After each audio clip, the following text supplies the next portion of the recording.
Hey there! Did you know Kroger always gives you savings and rewards on top of our lower-than-low prices? And when you download the Kroger app, you'll enjoy over $500 in savings every week with digital coupons. And don't forget fuel points to help you save up to $1 per gallon at the pump. Want to save even more? With a Boost membership, you'll get double fuel points and free delivery. So shop and save big at Kroger today. Kroger, fresh for everyone. Savings may vary by state. Restrictions apply. See site for details. This episode is brought to you by Pepsi Wild Cherry. Pepsi Wild Cherry is bursting with delicious cherry flavor and a sweet, crisp taste that gives you more to go wild for. Getting wild may look different these days, but whether it's opting for a solo Friday binge watch or a big night out, everyone can indulge in their wild side with Pepsi Wild Cherry. Also available in Zero Sugar. So grab a Pepsi Wild Cherry and get wild. The Two-Footed Podcast is brought to you by EPLindex.com and our presenting sponsor, Liberty Shield. Liberty Shield is a VPN provider. A virtual privacy network allows you to go online, change your location, access things you're geo-blocked from, while keeping your data safe. So, as an example, if you are a UK expat and want access to BBC iPlayer to watch Match of the Day, or ITV Hub, or all four, but you get that message that says this content is not available in your location, a Liberty Shield VPN gets you around that block, allows you to watch whatever you want on those services while also keeping your data safe. And it goes further than that. It allows you to open up Netflix's entire library by just changing your IP address. Liberty Shield is the #1 rated VPN provider on Trustpilot with 5-star ratings across the board. So go to libertyshield.com right now, use the code EPL25 and get either the hardware package or the software package. The hardware package is a router that you plug into your existing router, and any item you want to change the IP address on, be it your phone or your television, you connect that to the new Liberty Shield router. All other items can remain connected to your existing router. There's also a software package, which is instantly downloadable to your device and you can get using straight away. Again, libertyshield.com, EPL25 for 25% off at checkout. We're also brought to you by Home of Hopcroft, a giftware and homeware company located in Scotland but shipping worldwide. Check out homeofhopcroft.co.uk and do check out the EPL Index and Anfield Index shops, which you'll find on Etsy. Use the codes EPL10 or RED10 for 10% off at checkout. And lastly, do remember to check out A Tad Predictable, hosted by Tadiwa. That podcast is on this feed before every Premier League match week. And then the EPL Roundtable, hosted by Kevin DeVries, on its own EPL Roundtable feed. So just search EPL Roundtable in your podcast device. And that's out after every match week. Now, on with the show.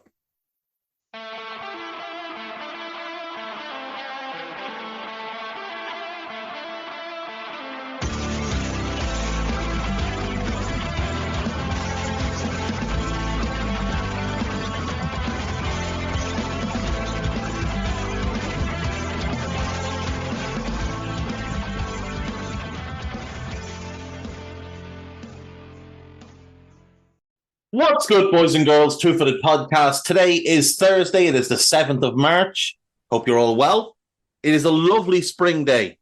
A genuinely lovely spring day. You can't complain. Well, you could, but, I mean, the weather would be bad enough, so why bother? Right, moving on. Champions League last night, we had 2 games. Real Madrid won. RB Leipzig won. Real through 2-1 on aggregate. Vinicius Jr. opened the scoring for Real. Willy Urban equalised 3 minutes later. The Real goal was outstanding. Leipzig were on the attack from a set piece. Toni Kroos managed to kind of wiggle his way out of trouble, feed Jude Bellingham, who carried the ball 40, 50 yards unopposed, but then picked the absolutely perfect pass. Timing and cohesion with Vinicius has just been there all season. Those two really have connected in quite a unique way. And once they add Mbappe to those two, and you factor in Valverde, Tchouaméni, and Camavinga in midfield, they are going to be absolutely frightening going forward. And if they've got Alphonso Davies at left back and God knows who at right back, they're going to be a really, really strong team for the next 6-7 years. Like, there's a real possibility with them that they're building potentially the best team we've seen. I mean, if they add Lenny Yoro at centre-back next to Eder Militao, they've got Courtois on goal, who's incredible. Lunin is a fantastic backup, as he's proving this season. If they can add the right back, and God knows who that is, like they've been linked with Trent, they've been linked with Reece James. The issue with Reece James is obviously injuries, but let's just say they could somehow get Trent out of Liverpool. You go Courtois, Trent, Militao, Yoro, and Davies, plus Valverde, Tchouaméni, Camavinga, and then Jude behind Mbappe and Vinicius, plus Rodrigo, plus Arda Güler, plus whoever else they start to pick up along the way. That is going to be absolutely terrifying. And it's only going to get better and better. That's all players who are pre-prime. Some who are very young and a long way from their primes. And they could run off 4 Champions Leagues in 5 years, or 5 and 7 years, something like that. Very, very scary to think of. Now, they weren't particularly good last night, it should be pointed out. Leipzig should have been 2 up before Real realised the game had kicked off. Benjamin Sesko just doesn't seem to have that assured nature in front of goal that he had a year ago. Doesn't seem as quick either. Like, he was never lightning, but he was a little bit quicker on his feet, and he just seems to slow down a bit. He gets in 1v1. It's a poor effort. Lunin saves it easily. And then Openda breaks it on the other side. And, I mean, Openda started the season in great form, has kind of tailed off a bit. But there was just no conviction in this shot, and he swept it wide of the far post. Real didn't need to win the game. Real went into the game knowing that they didn't need to win the game. But at the same time, you'd still be looking for a bit more from them. You'd be looking for them to do what City did last night. City were very, very impressive in the way they started the game. Now, they weren't impressive for the entirety of the game, but for the first 15 minutes, they were dynamite. Manuel Akanji scores on 5 minutes, a really nice finish at a set piece. Julian Alvarez doubles the scoring on 9 minutes. It's a howler by Camille Grabara, who just doesn't seem to have been focused on the ball. Maybe he threw his eyes upfield trying to think, can I launch a counter here? I'm not sure. It's a decent shot, but it's straight at him. He gets both hands to it and lets it slip through his hands. I assume he was trying to catch it and he was glancing to see could he launch a counter. That's the only real explanation. From there, to be fair, Copenhagen did play some really good football, and Mo El Yanassi scores on 29 minutes. It's a really well-worked goal, and they opened City up quite easily, but Erling Haaland equalised in stoppage time at the end of the first half to make sure that City were through nice and comfortably, 6-2 on aggregate. So they join Bayern and PSG in the quarter-final draw. And obviously next week we have Arsenal, Porto, and Barcelona, Napoli on the Tuesday. Dortmund, PSV, and Atletico Madrid, Inter Milan on the Wednesday. We have plenty of football tonight, Europa League and Europa Conference League. There was one Europa League game last night, well, yesterday evening. Sporting won, Atalanta won. I was very surprised that Sporting rested so many players. I mean, they were without an Asio, so knew that going in. But Nuno Santos didn't start. Hjulman didn't start. Gyökeres didn't start. Concalves wasn't available. So, you're missing you're missing two vital players in Ashio and Concalves, and then you're resting two more. I know they've prioritized the league, and that's absolutely fair because realistically, they were probably looking at this competition and understanding that it's a big outside chance of them winning it, whereas they're in pole position to win their domestic league, and they're also in a great position to win a domestic cup. So it just seems like that was the priority taken. They did go 1-up, really nicely worked goal that ended in Polina scoring, but Gianluca Scamacca equalised on 39 minutes to give Atalanta the share of the spoils. It was a decent game. Not as good as I had hoped it would be, but it was a decent game. Tonight, we have 3 5:45 kickoffs and 4 8 p.m. kickoffs. So Roma, home to Brighton. Thoughts with the Brighton fans that were attacked by Roma fans, 2 of them hospitalised with stab wounds, but it appears like they've both avoided any kind of serious damage from that. They've both been released from hospital. So, yeah, Rome is a scary place to go as a football fan. And you'll hear horror stories from the 70s and 80s about fans that went there. And it hasn't really improved a whole lot. Now, Rome itself as a city, incredible, but as a football fan, can be quite dodgy. Sparta Prague versus Liverpool. Qarabag versus Leverkusen is the final 5:45 kickoffs. The 8 p.m. games are Milan versus Slavia Prague, Freiburg against West Ham, Benfica against Rangers, and Marseille against Villarreal. So there is some interesting ones there. I think the 2 most interesting ones are Roma versus Brighton, which should be a really good game, and then Benfica versus Rangers. Benfica definitely have the talent advantage, but you have to remember they're coming off a hammering at the weekend where Porto put 5 past them. A couple of days before that, they lost to Sporting. So they've lost to their 2 big rivals in back-to-back games in a couple of days. A heavy defeat by Porto, and now pressure is really starting to mount on Roger Schmidt, which is a little bit unfair, but it's understandable. I mean, yes, they're second in the league. They were first going into the weekend, but their Champions League campaign was really, really poor, and they haven't really looked like a fully cohesive team this season. That would be my big gripe with them. They haven't looked like a team that's firing on all cylinders, like all the pieces fit. They've got enough talent to beat most teams they play, but against the better teams, they do seem to fall short. Now, Rangers under Paul Clement are obviously doing very well. They're top in Scotland, and they've been better away from home in Europe this season, whereas previously they'd always heavily relied on kind of the power of Ibrox and the noise and the atmosphere and the intimidation factor. This year they're going away from home and they're performing well. So those are the 2 most interesting games for me. Marseille, Villarreal, decent, but neither are particularly good this year.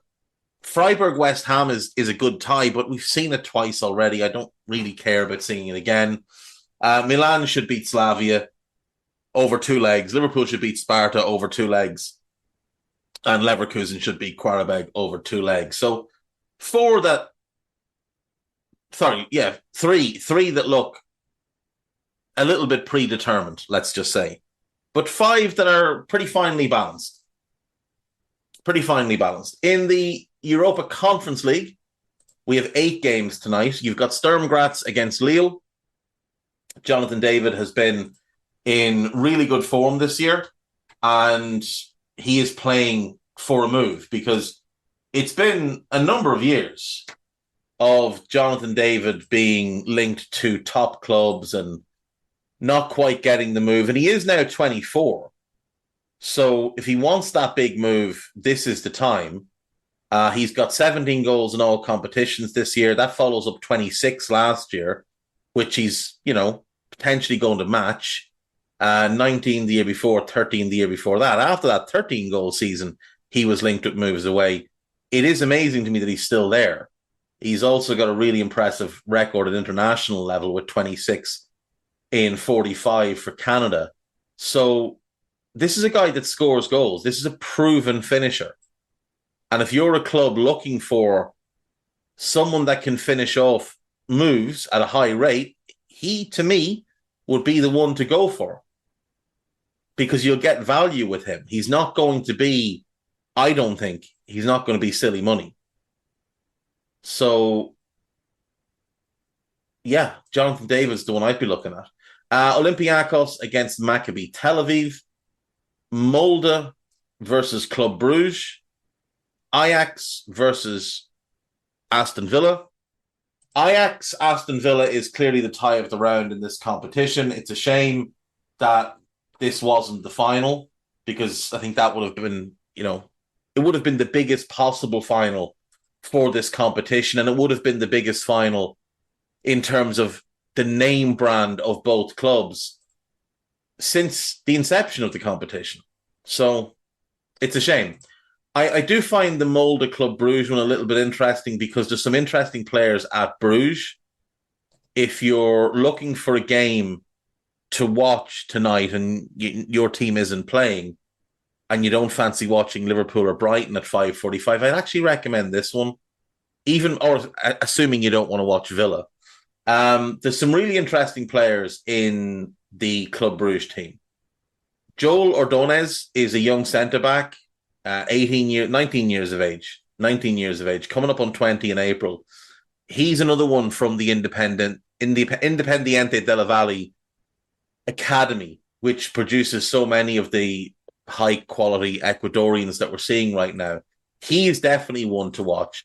Bjorn Meyer is really interesting, a 6'3" left-back who's an outstanding passer of the ball, so give him an eye. Antonio Nusa, who's been linked with a whole bunch of Premier League clubs. Very, very talented, very exciting player. You've also got Igor Thiago, who is Brentford bound in the summer. Brentford have paid a significant amount of money. I think it's about 38 million euro to get him in the door.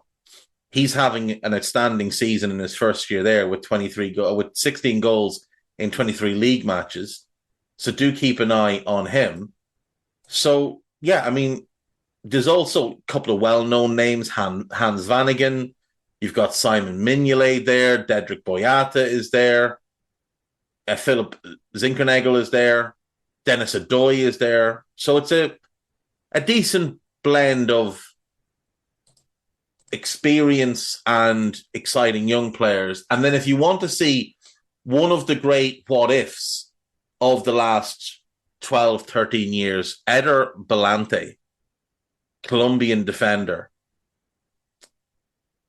When he was at River Plate, he was being tagged as the next big thing. And for whatever reason, at about 21, he hit this wall in his development and never went further. He ended up, instead of joining one of the top European clubs, which is what had been speculated, what had been rumoured, Barcelona, for example, had already made significant contact on him to bring him in as a replacement for Carlos Puyol. It never worked out. He never got the move. He ended up going to Club Bruges, to Basel, where he spent 3 years, and it was 3 injury-plagued years, and that's been the big thing with him, I suppose. It is more injuries than anything else. But he's been at Bruges now. This is year 4, and he's been pretty good for them. But he should have been so much more. He really should have been so much more. He had absolutely everything you could have wanted in a centre-back when he was 18, 19, 20. And then his body just failed him, and his development stalled completely. But yeah, some really, really interesting players in this one. Rafael Onyedika is another interesting one, Nigerian midfielder, worth keeping an eye on. He's been linked with a couple of big moves. They brought him in from Midtjylland, which is obviously the club that Brentford own, or the guy who owns Brentford owns. and he was linked with Brentford a few years ago, but it never came to anything. And finally, then Josef Bursic, who won't play, is there wasting his time. Really, really talented goalkeeper, came through the Stoke Academy, having been at AFC Wimbledon as a kid. And I have to say, when he was at Stoke, I was looking at him as potential backup for Alisson, because Kelleher would leave at some point. And when Scott Parker went to Bruges, he made one signing, and it was Josef Bursic. And unfortunately for Bursic, he is behind Simon Mignolet. And while Mignolet has never been a great goalkeeper, he is always fit, he's reliable, and they pick him. And it's understandable that they pick him. He's the more experienced, more reliable choice. In the 8 p.m. kickoffs, Union St. Gilloise against Fenerbahce, Servette against Victoria Plzen, Dinamo Zagreb against PAOK, and Maccabi Haifa against Fiorentina. The Maccabi Haifa-Fiorentina game is to be played in Budapest because of what's going on at the moment in Gaza. And I would assume that next week, when we get the return legs, the Maccabi Tel Aviv game against Olympiacos will also be played in a foreign country at a neutral venue. So that's what we have tonight. Lots of football, lots to enjoy, and I'll see you after the break.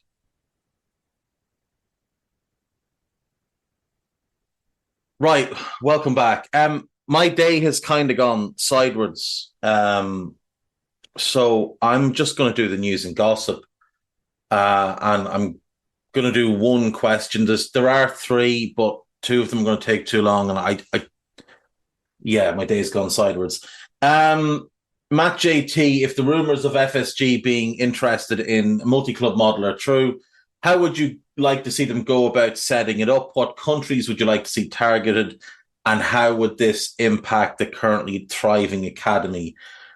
Well, I personally would be looking at doing at least two clubs, one in Europe and one in South America.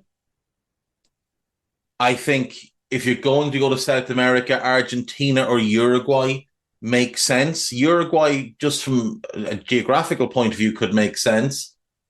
Liverpool of Montevideo, perhaps, wouldn't it make sense? They are a club in having financial problems. So maybe it makes sense to go and buy them. In terms of Europe, I think Portugal's a good league to target. Switzerland could be a good league to target, or Austria could be a good league to target. I would go for Portugal. I think it's the one that could make the most sense for us. We've already got pretty strong connections there. Now, who the club would be is a completely different matter. You've got the big three that you can rule out: Sporting, Benfica, and Porto. You can rule out Braga because they have an ownership agreement with Qatar, so they're not in need of any kind of investment. Boa Vista would be the other big club, traditionally the fourth biggest club in Portugal, but they are owned by Gerard Lopez, who's a very wealthy man. And I just don't think he would be all that willing to sell. He bought the club in 2021. He also owns Bordeaux, and he owns part, I think, of, is it Alpine? I think he owns part of Alpine. I could be wrong about that. I know he used to own part of Renault, the F1 team. I think it's Alpine, and they've moved to be an Alpine. I think he still does own a share in that. Whether it's the whole lot or not, I don't know. Maybe he would be willing to sell. I have doubts. So after that, you're looking at, let's see.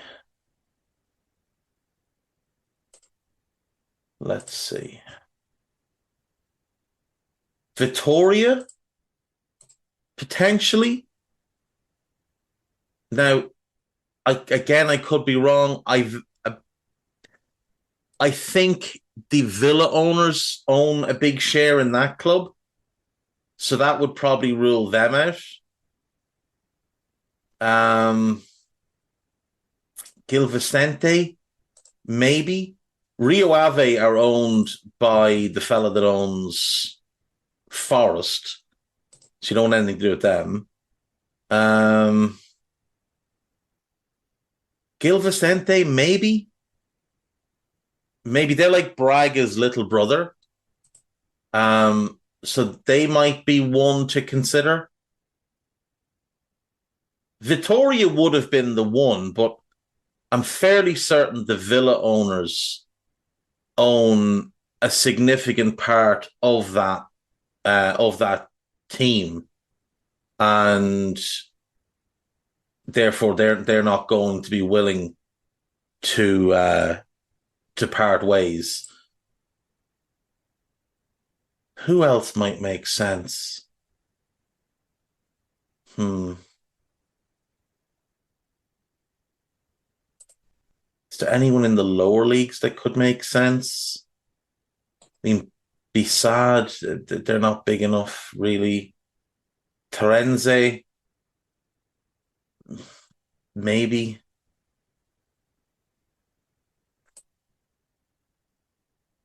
Casapia, potentially.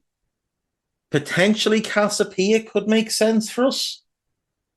Based in Lisbon, so you do have that kind of centralized capital city base, which might appeal. It's easy enough to get in and out then. You're just flying into a major airport. You've got a short run to the club. Their stadium is pretty tiny, but I don't think that would be of any real concern. Boa Vista and Vittoria would have been the two, but unless Lopez is willing to sell Boa Vista, there's no real point there. Could you look at Belgium maybe and see if any of the clubs there were open to being sold? You've got Anderlecht, obviously big club. Unlikely that they'd be somebody we'd target. They'd probably be too expensive. Royal Antwerp, there's just the stinky links to United on them. Standard Liège, I mean, they went through a bit of a weird situation. They're owned by 777 partners who obviously have significant financial debt, and maybe they'd be willing to sell. Considering they're trying to buy into Everton, maybe they'd be willing to sell Standard Liège. They've already got Vasco da Gama, they own Genoa, they own part of Sevilla, they own... What other club is it that they own? There's a French club that they own. I don't think it's a big club. Red Star, yeah. So maybe if they're, buying into Everton, maybe they'd be willing to sell. Maybe we look at Italy, perhaps. Could we look at Venezia, maybe, sitting in Division 2? Maybe they'd be a club that is available. Who else is in Division 2 at the moment? I mean, Sampdoria would be a big fish to go and try and get. Palermo's a historically messy club. Parma, I don't think their owner would sell. Bari, the stadium is crumbling. It'd be a hard no. Brescia could be interesting. They're owned by the same lunatic that owned Leeds, though, Celino. So I don't know that he'd be willing to sell. I think the guy who owned Leeds after Celino, Radrizzani, he owns Sampdoria now, so that's probably them out. Italy or Portugal would be the two I'd look at. Pisa, maybe. Reggiana.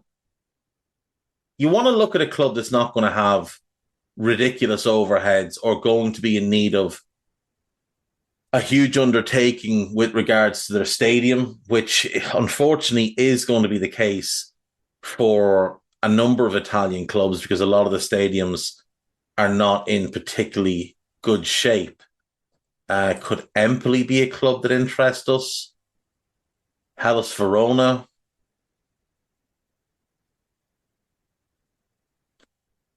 But I would look at South America and I would look at a club in Europe. And you're using them more as pathways.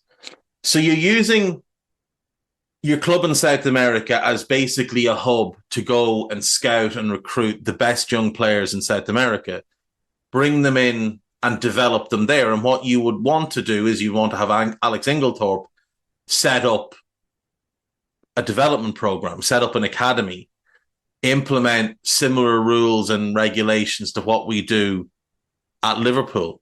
Then you want to use that European club as a vehicle to get them to Europe. If some of them don't qualify for immediate entrance into the UK for whatever reason, then you've got a secondary club that you can either loan them to while they gain the relevant experience or sell them to. And then from there, you can figure out, are they going to be good enough for Liverpool? And if they're not, you can sell them on. Maybe they're just good enough to play for that club. But it wouldn't really have any impact at all on the current academy. They would just continue to run as is. It's going to have to be largely a hub for bringing in players from the UK. That European club, you're going to use as a hub to scout around Europe and around Africa and find the best players and bring them in and develop them. And then again, you figure out, are they going to be good enough to play for Liverpool? If not, do we keep them at this club? Do we sell them on? And that way you've got basically 3 different pathways to the Liverpool first team, as well as us just going and buying established senior players. So you've got our own academy, you've got players we could bring directly from South America, players we could bring directly from that European club, or we can buy established players from elsewhere. But the hope would be that you cut down significantly on doing that. AMK2889, I've seen your question. I will get to it. Ron Burgundy, I've seen yours. It's going to take a while. I just don't have the time today, unfortunately, because I've got to go and do something and I've got the game in a couple of hours. So, yeah. I'm about an hour and a half later now than I was when I said I'll be back after the break. So that's just to give a little bit of inside baseball on the day going sideways. So we will take a quick break. We'll come back with the news and the gossip and we'll be done for today. Unfortunately, it is a bit of a short one, but I'm sure you're not all that upset about it. Right, welcome back. So, Gary O'Neill and Wolves are set for new contract talks at the end of the season. It makes sense. He's doing a really good job. Daniele De Rossi has revived Roma, and it looks like he will be staying there long term, which I don't think anybody expected, but he's doing really well. There's a pick a combined 11 for Liverpool and City. So Alisson is obviously the goalkeeper. This is listing everybody, so it's everybody fit. So I'm going Trent at right back. I'm going Aki at left back.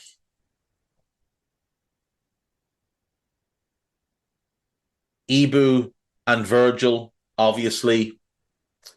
Midfield, KDB, Rodri, and Alexis McAllister would be my midfield.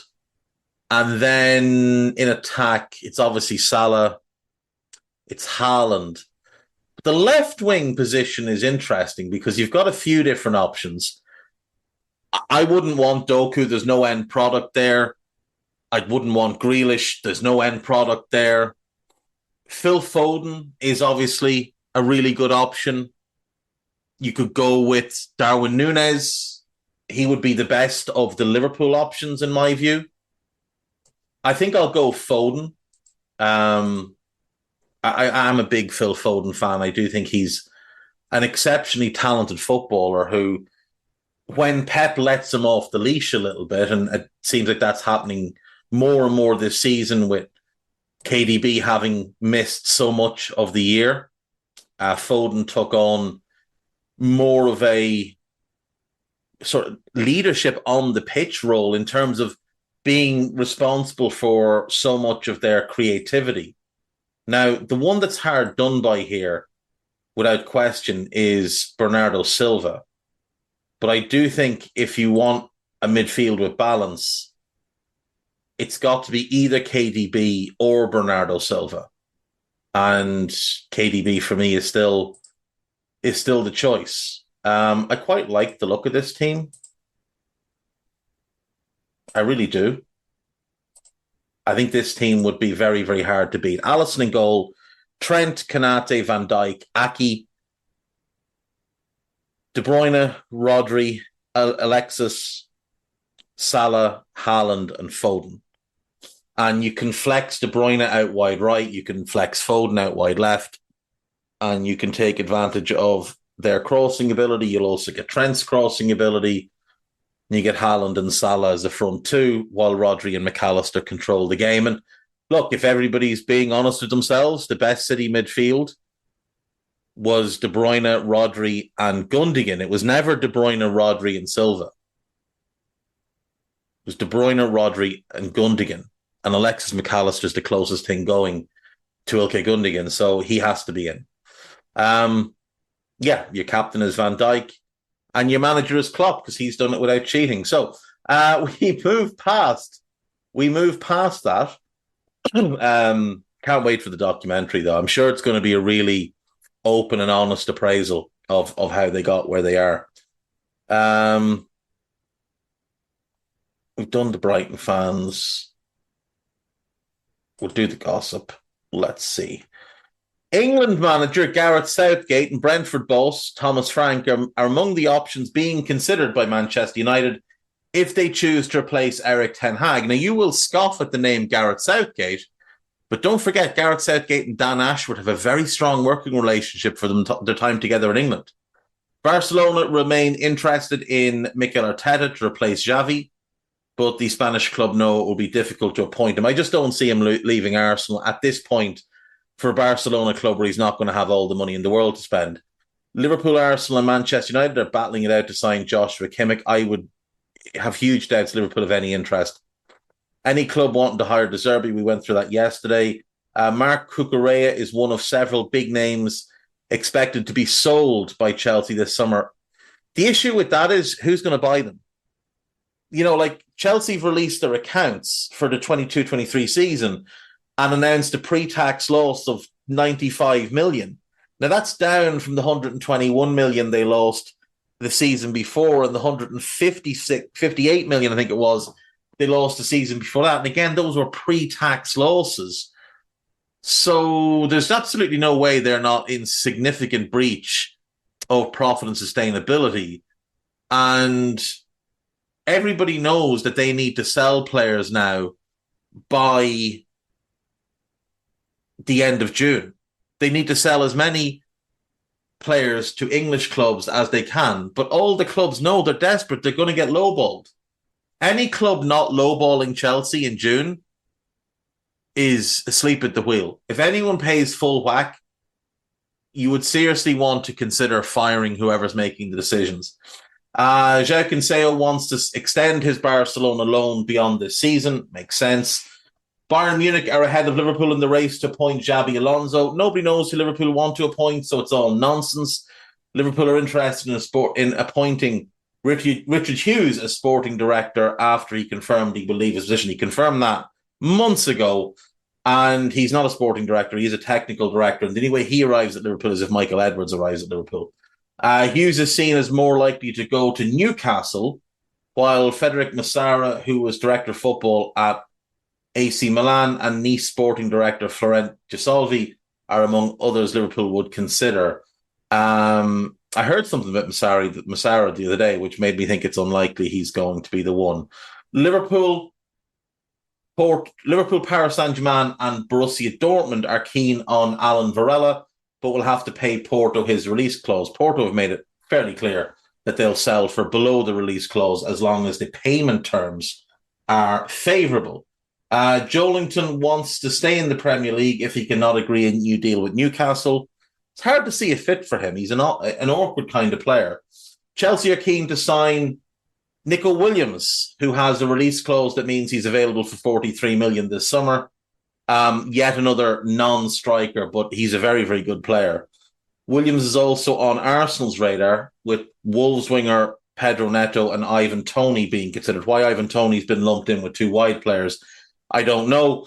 But it appears like nobody wants to pay attention to the fact that Arsenal are financially strapped, having spent 620 million over the last 3 years. West Ham have been offered the chance to sign Marco Reus.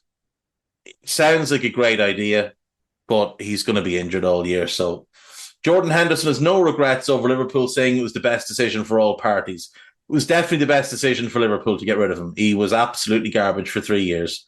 Leicester could be forced to sell several of their top players to avoid breaking financial rules, even if they achieve promotion to the Premier League. There's also been some suggestion that they might have to start the season on a 10-point deduction.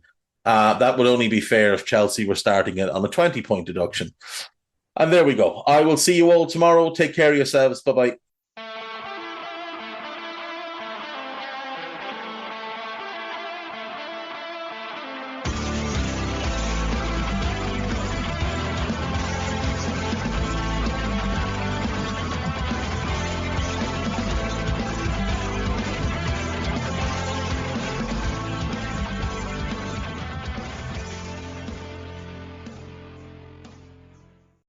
Sports Social Podcast Network.